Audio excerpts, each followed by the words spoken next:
Beste kijkers, welkom bij deze nieuwe aflevering van het Bonaire Journaal. Mijn naam is Brecht Koedoder.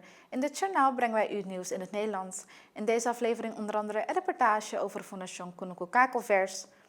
Dit jaar wordt de Nelson Petrus Nello Kranenpier verlengd. De Visserspier wordt gerenoveerd en de Chachacha-pier wordt volledig vernieuwd.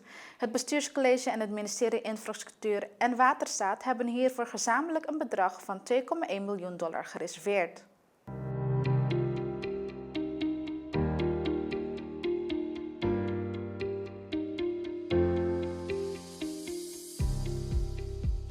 Ik vind dit een hele mooie voorbeeld van hoe we de samenwerking tussen Port of Amsterdam en de haven van Bonaire en het OLB voortzetten. Het is een samenwerking die in 2016 is begonnen en die nu nog meer tastbaar wordt in de dingen die we neerzetten. De renovatie van de Zuidpier en de Middenpier waren daar al goede voorbeelden van en dit is dan een voortzetting daarvan. En dit is een hele mooie blijk van vertrouwen van Bonaire, het ministerie van de INW in de samenwerking en de vruchtbaarheid daarvan.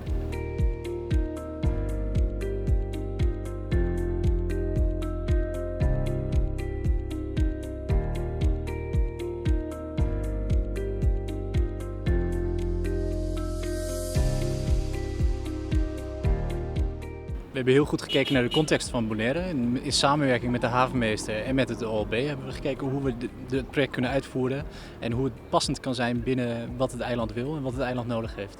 En daar passen we onze projectmanagement op aan. Zijn er nog meer projecten pending voor Bonaire? We hebben net het havenreglement, is net bij het BC geweest, die ligt nu ter inzage. Er komt een vernieuwing daarvan. En we zijn ook bezig samen met de havenmeester om te kijken hoe we de havenorganisatie kunnen upgraden en nog professioneler kunnen maken.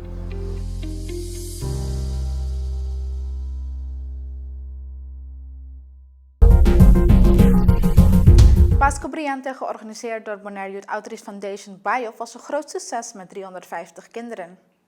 Pasco Brillante went really well this year. We invited about 350 kids, and that's a lot. So it was bigger than we've done any of the other years. And it was great. It was really exciting. All the kids there. We had a show, we had costumes, we had Santa. So everything was really nice. Everything was really great. And we did a 3-course menu. And that was also really fun to see the kids experience that. So that was the second year in a row now that we did the 3-course menu.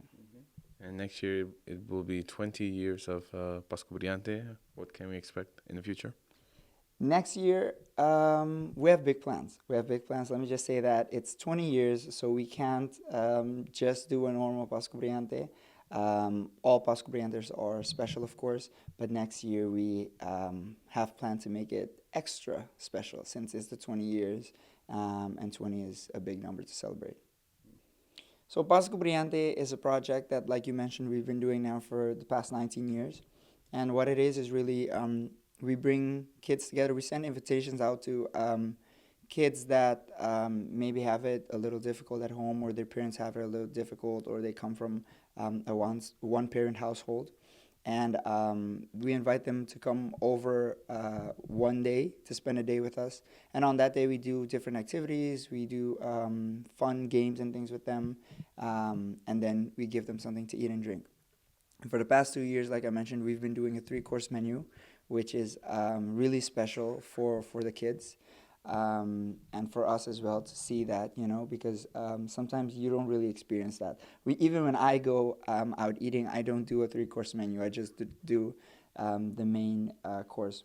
So what we do is we eat with them as well, and then we do a show that has a theme and a message in it.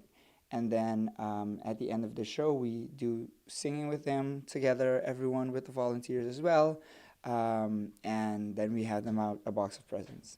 And the box of presents is really a shoebox that we collect throughout the year, wrap in Christmas present, and then fill with gifts that we buy with sponsorship money that we look for throughout the year. Fondation Kunuku Kakelvers sluit in 2019 positief af. De dierenopvang had afgelopen jaar veel donateurs, sponsoren en vrijwilligers. 2019 was het jaar met de meeste adopties. NOS TV heeft het volgende reportage.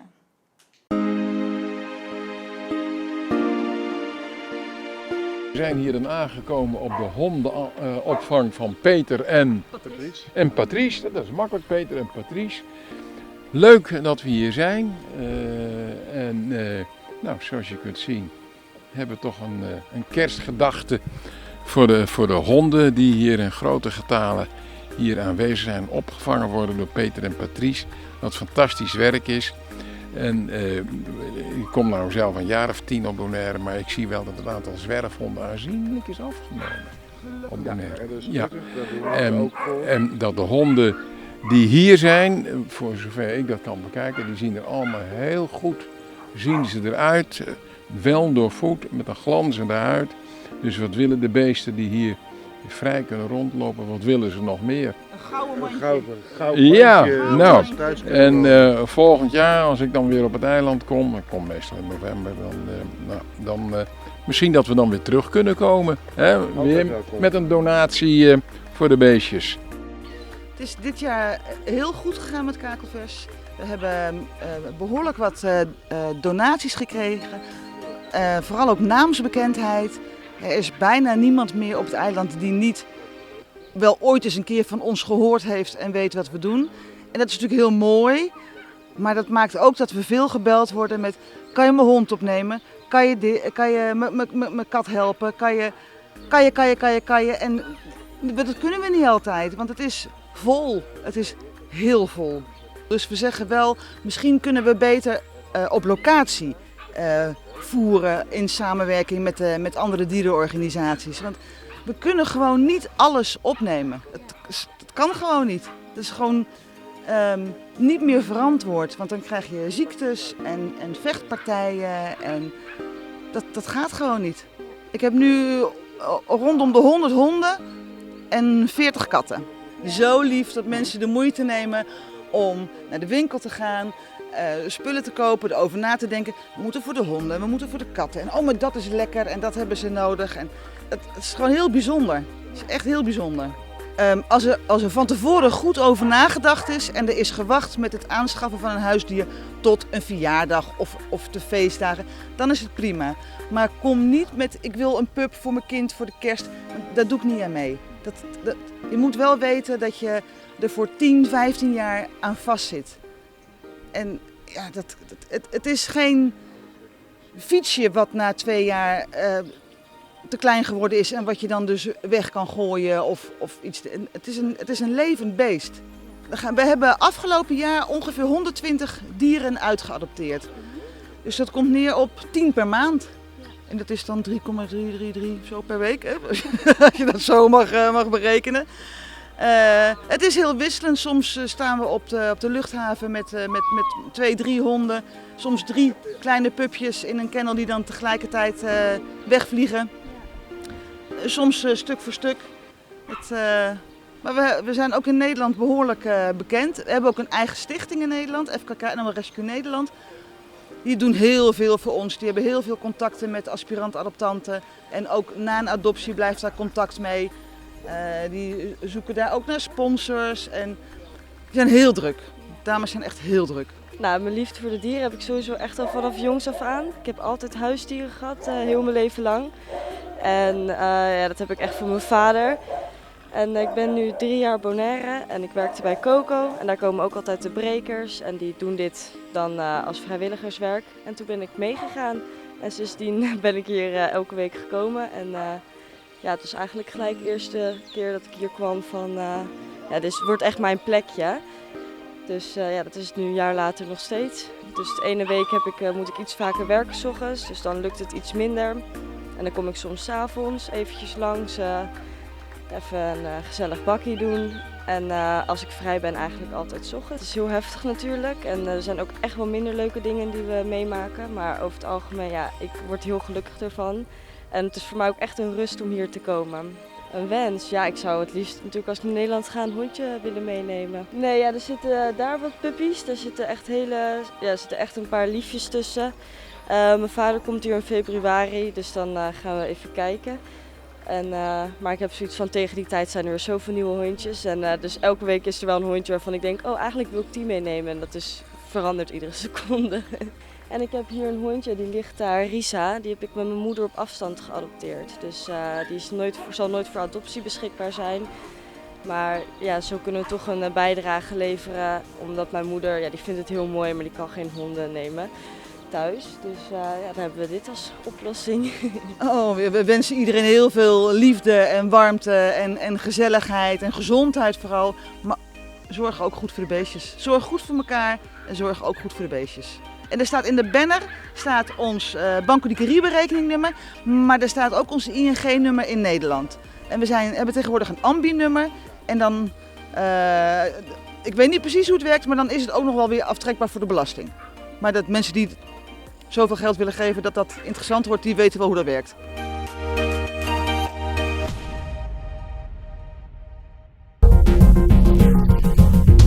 Wij gaan in de reclame en zijn zo bij u terug.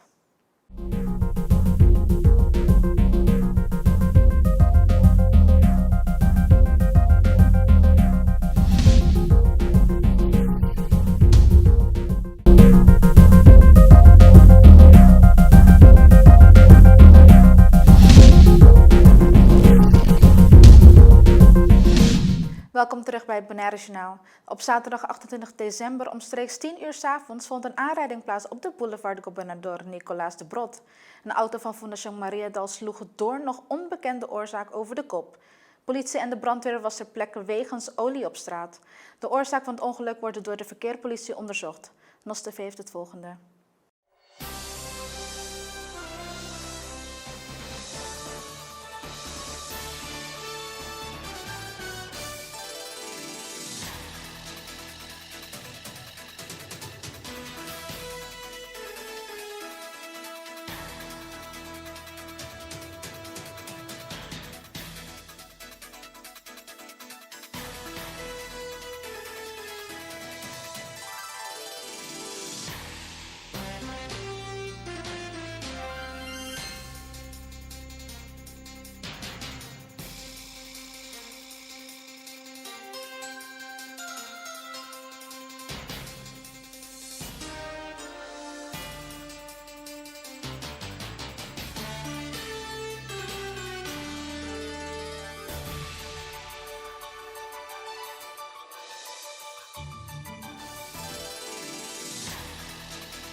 Rond de jaarwisseling was veel gefeesten, veel vuurwerk en veel afval op straat na afloop.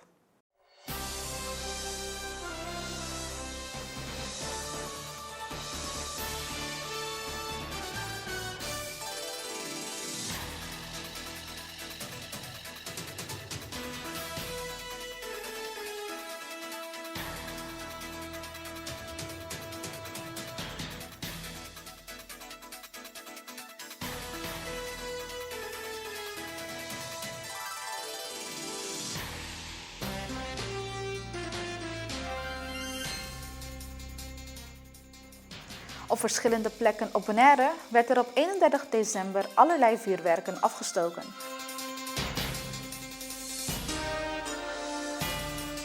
Maar de dag daarna en 2 december is weinig te zien van het schoonhouden van onze straten.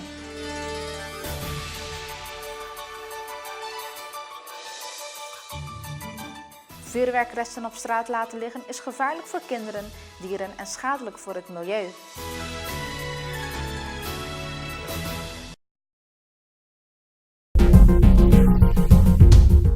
Na bijna 10 jaar een bijzondere gemeente te zijn van Nederland, moet Bonaire blijven strijden voor een realistisch sociaal minimum. Caribisch Netwerk. Armoede manifesteert zich in vele vormen op Bonaire. Deze meneer zoekt hulp bij de ombudsman omdat wilde honden zijn vee doodbijten. De kippen en geiten houden hem en zijn vrouw in leven, want zijn pensioen is niet genoeg. Met wat je binnenkrijgt, haalt je het niet. Dus we hebben eigen kippen voor eigen consumptie en eieren iedere dag. En we verkopen wat we meer hebben met een paar klanten. En nu? Hoe komt u nu de dag door? Waar moet u van eten? Zijn er wel eens dagen dat u niet kan eten? Ja. We moeten opnieuw beginnen. Hè. Ik denk als het zo doorgaat, ga ik in een gekkenhuis belanden. Want ik kan het niet volstaan. Ik kan het niet uithouden. Het is wel dergelijk armoede hier op het eiland. Het probleem is dat de meeste mensen willen gewoon niet laten weten dat ze nou het krap hebben bijvoorbeeld. Ze willen dat niet laten zien, naar voren brengen dat ze nou in een arme positie zijn. Maar je kunt het wel zien, als je zelf zeg maar, niet alleen maar op die Bonairese vluchtstrook rijdt. Dan ga je bijvoorbeeld in buurten als Antriol, bijvoorbeeld in Rincon, dan zie je dat ook. En het armoede moet je ook niet beschouwen als mensen zijn arm omdat ze niet kunnen eten of kopen wat ze willen. Maar het is ook een kwestie van mentaliteit, opvoedingen, tenminste ook hun educatie. Dat kan ook beter. Dat allemaal zeg maar, kun je in één lijn pakken qua armoede. Als je me vraagt, bestaat armoede werkelijk? Ja. En jarenlang. Bonaire die heeft een heel grote sociale achterstand. Heel groot. En zolang we dat niet inhalen om het echt op te lossen, blijven we kampen met niet alleen maar armoede, maar alle andere gevolgen die samen met armoede komen. Arnhem staat stil bij de overleden vader en zoon die vastkwamen te zitten in een lift door een brand in de flat. De 2 jongens van 12 en 13 jaar die worden verdacht van betrokkenheid bij de fatale flatbrand in Arnhem en hebben de nacht in de cel doorgebracht. De politie gaat donderdag verder met hun verhoor, met het Openbare Ministerie. Dat doet verder geen mededelingen, omdat de verdachten minderjarig zijn. De Telegraaf heeft het volgende. Het was eigenlijk een dag vol ongeloof. Gisteravond heeft er een drama hier plaatsgevonden waarbij een vader en een zoon zijn omgekomen in een lift. En we waren hier al vroeg bij en wat ik heb gezien is heel veel ongeloof bij buurtbewoners. Je moet zich voorstellen dat de lift in de fik heeft gestaan gisteren. Daarbij ook de trappen, dus mensen konden ook hun woning gewoon niet uit vandaag. Het was echt heel heftig, die brand. Het was echt, ik zag scooters die helemaal in brand stonden, fietsen. En het ging ook heel snel. Het begon met een klein vlammetje. Op een gegeven moment na 5 minuten ging het echt plotseling, was deze hele flat, was ineens, de begane grond was ineens helemaal in brand. En ik denk zelf ook als ambulance misschien 20 minuten of een kwartier later zou komen. Ik denk dat die eerste verdieping dat zo hard toe zou gaan.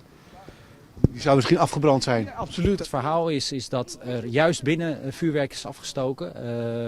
Sommige mensen hebben het over een cobra, sommige mensen hebben het echt over vuur. Je moet je voorstellen, een melding die de politie kreeg was dat er een kampvuur binnen was aangestoken. Die kwamen hier aan en die zagen dat het hele portiek, het trappenhuis en de lift in de fik stond. Het is nu al grotendeels duidelijk wat er is gebeurd.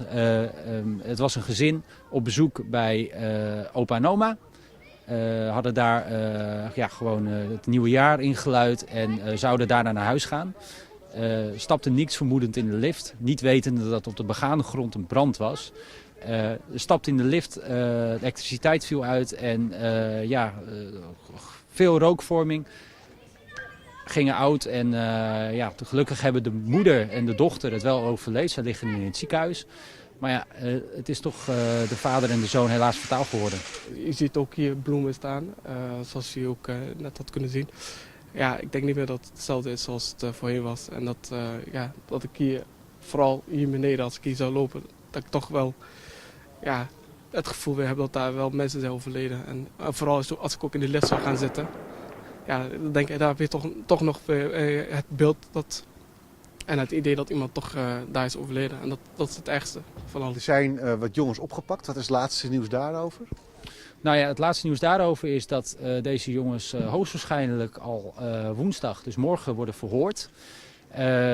Het zijn 2 tieners die hier op de vroege ochtend uit hun bed zijn gelicht en met een capuchon over hun hoofd in een politiewagen zijn gestopt en zijn weggevoerd. Je moet je voorstellen, het zijn natuurlijk minderjarige jongeren, dus daar wordt in verband met privacywetgeving weinig over bekendgemaakt.